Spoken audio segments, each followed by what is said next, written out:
ابتدا ہے درود و سلام سے اللہ کے آخری نبی صلی اللہ علیہ وآلہ وسلم پر اور آل محمد صلی اللہ علیہ وآلہ وسلم پر۔ اللہ تعالیٰ ان چار لوگوں کو پسند فرماتا ہے۔ نمبر 1، بخاری مسلم کی حدیث کی روایت کا مفہوم ہے۔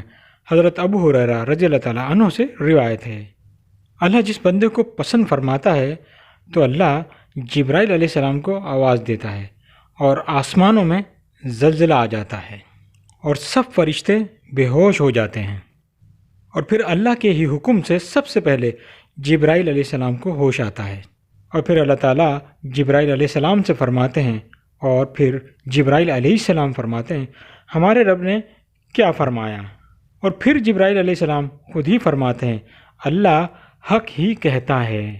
تو اللہ تعالیٰ جسے پسند فرماتا ہے تو سب سے پہلے جبرائیل علیہ السلام کو اس شخص کی خبر دیتے ہیں، اور پھر جبرائیل علیہ السلام اس شخص سے محبت فرماتے ہیں، اور پھر جبرائیل علیہ السلام آسمان کے دوسرے فرشتوں کو اس شخص کے بارے میں بتاتے ہیں، تو پھر سب فرشتے بھی اس شخص سے محبت کرنے لگتے ہیں، تو پھر اللہ تعالیٰ زمین کے انسانوں میں اس شخص کے لیے محبت ڈال دیتا ہے۔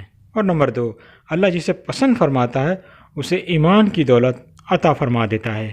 مال تو اللہ تعالیٰ ہر شخص کو دیتا ہے جو پسند ہو یا پسند نہ ہو، مطلب یہ ہوا کہ ایمان کی دولت جس کے پاس ہے وہ اللہ کا پسندیدہ بندہ ہے۔ اور تیسرا شخص وہ ہوتا ہے، صحیح جامع کی روایت کا مفہوم ہے، اللہ جسے پسند فرماتا ہے تو اس کو دنیا سے ایسے بچا لیتا ہے جیسے کہ تم بیمار کو پانی سے بچاتے ہو، مطلب یہ کہ دنیا کی رنگینیوں سے بچا لیتا ہے، اور ایسا شخص آخرت کو حقیقی زندگی سمجھتا ہے۔ اور نمبر 4، اللہ تعالیٰ جسے پسند فرماتا ہے اس کی آزمائش کرتا ہے، کبھی صحت سے، کبھی مال سے، اور کبھی اولاد سے۔ پہلے کی امتوں کو بھی اللہ تعالیٰ نے آزمایا ہے۔ حضرت بلال رضی اللہ تعالیٰ عنہ سے کسی نے پوچھا آپ بہت توحید بیان کرتے ہیں، پھر آپ کو اتنی سزائیں کیوں ملیں؟ انہوں نے مسکرا کر فرمایا کہ آپ جب بازار جاتے ہو برتن خریدنے کے لیے تو اس کو ٹھوک بجا کر چیک کرتے ہو کہ مٹی مضبوط ہے یا نہیں، اسی طرح اللہ تعالیٰ نے مجھے بھی آزمایا۔ صحیح جامع کی روایت کا مفہوم ہے کہ جتنی بڑی آزمائش اتنا بڑا انعام ملتا ہے۔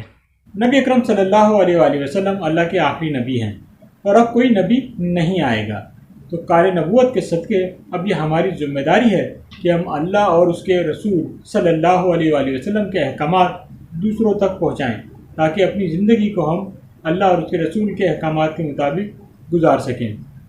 اللہ حافظ، اپنا خود خیال رکھیں۔